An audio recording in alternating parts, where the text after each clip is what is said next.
Welcome back to Red Smoke Barbecue. My name's Dusty and today we're going to be building this Wildfire Longhorn offset smoker. Now in our previous video we unboxed the smoker, and in our upcoming video we're going to be seasoning this smoker. So if you're new to our channel or you want to keep up to date, make sure you press that subscribe button and hit the bell notification to keep up to date. So let's get into this build now. Okay, so the first thing you want to do is read the instructions. Then you want to lay out all the pieces. Now this is a really great way to organise your build, and taking a photo you can show off to your mates. Okay, so the first step in the instructions is to take off the door. Now this will help and make it easy to move. And then once you've done that, you want to get it into position. Now I've used the foam packing to stand my smoker on so it doesn't scrape the edges while we're building it. Okay, now that it's standing, we're going to attach the leg. So grab that leg and attach it to the body of the smoker. But you're going to need the screws and the bolts in this packet, so open those before you try to put the leg on. It'll make it a bit easier. So the screws go through, heads on the outside, washer and nut on the inside, tighten them up with the screwdriver. And then move on to the bottom leg, do the same thing again. Once those are screwed off, we can now put the wood shelf in. And the shelf just slots into the holes on the inside of the legs. Then put in the remaining two legs. Once they're in position, screw them off and tighten them up. Then we can run the axle through the firebox end and grab our wheels and roll them on. So they just sit on the axle, a couple of nuts on the end, tighten those off. And then we're ready to go. So I've actually jumped 2 steps here and flipped it early. It probably would have been easier not to do this and actually follow the instructions, because the next steps actually are putting the chimney and the handle on, which would have been a lot easier upright. So make sure you've got the gasket between the chimney and the body. Put that in with the 4 screws, and again, screws on the outside, washers and bolt nuts on the inside. And then we can attach the handle. Now this is a solid handle, 4 screws hold it in place, and we tighten that off as well.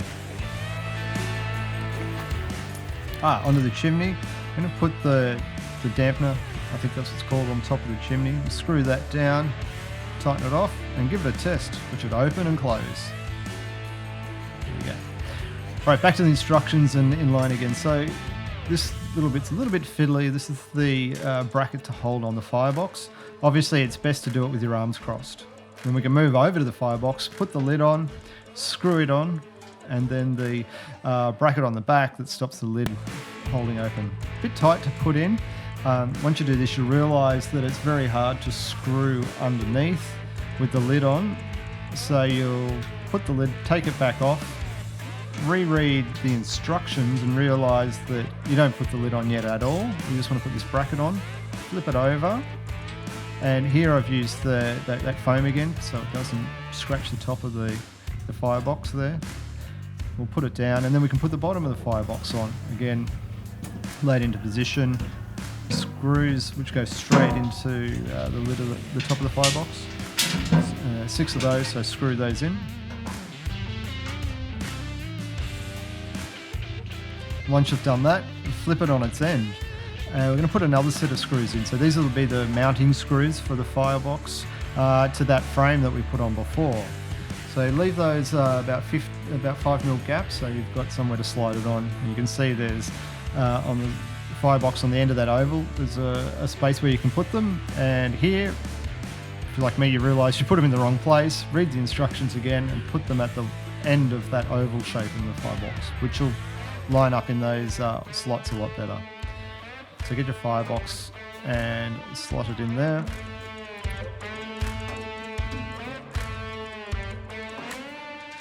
And then move around to the top and screw that firebox on nice and tight. So that's attaching the firebox to the main smoker, and then tighten onto the frame. Now the bracket needed a little bit of a bash to push down, but that was good.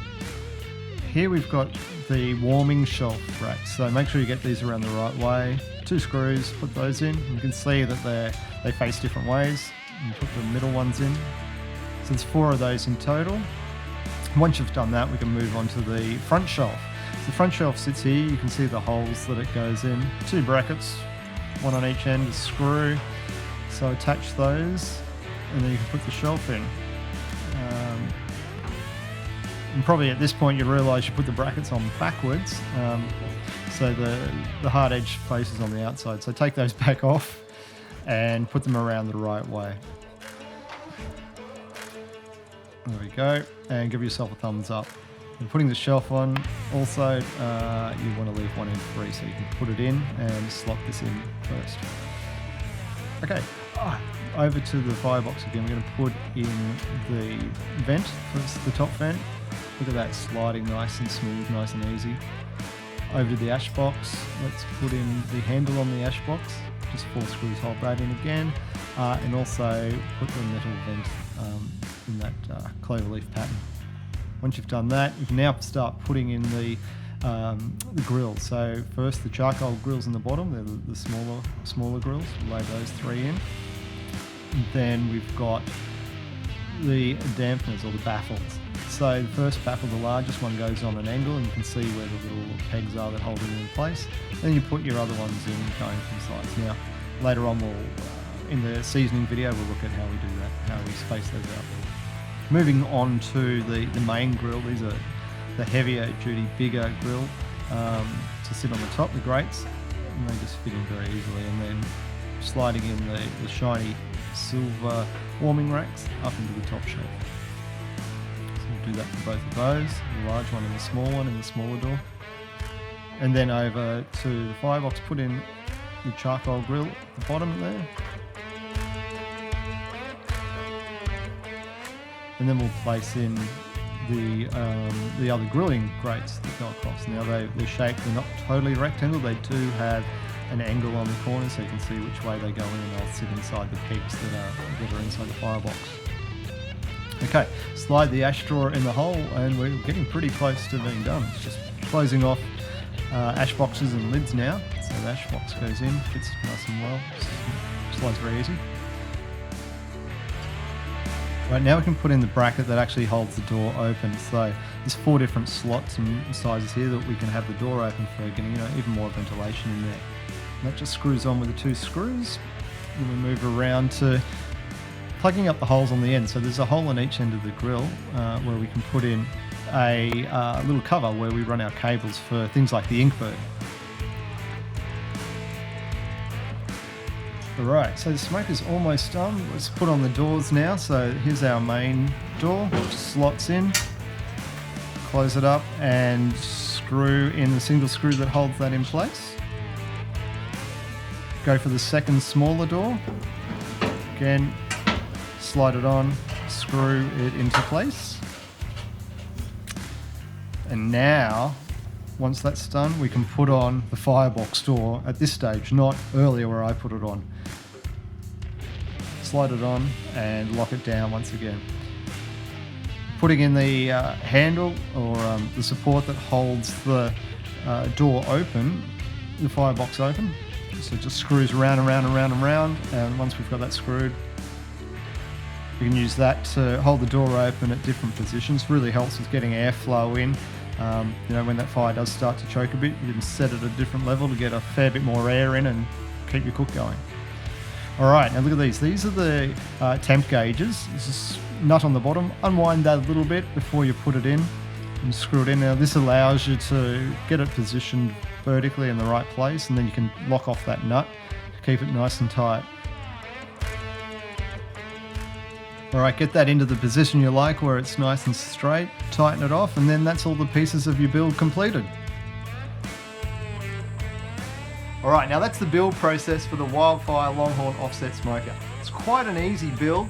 Just make sure you've got those instructions handy and you do read them so you don't have to go back and go through steps like I did. Now our next video, we're going to be setting this smoker up for our first cook, so we're going to be seasoning this smoker. To catch that video, make sure you hit the subscribe button and the bell notification to keep up to date with what we're doing. But until our next video, keep on grilling. That's it.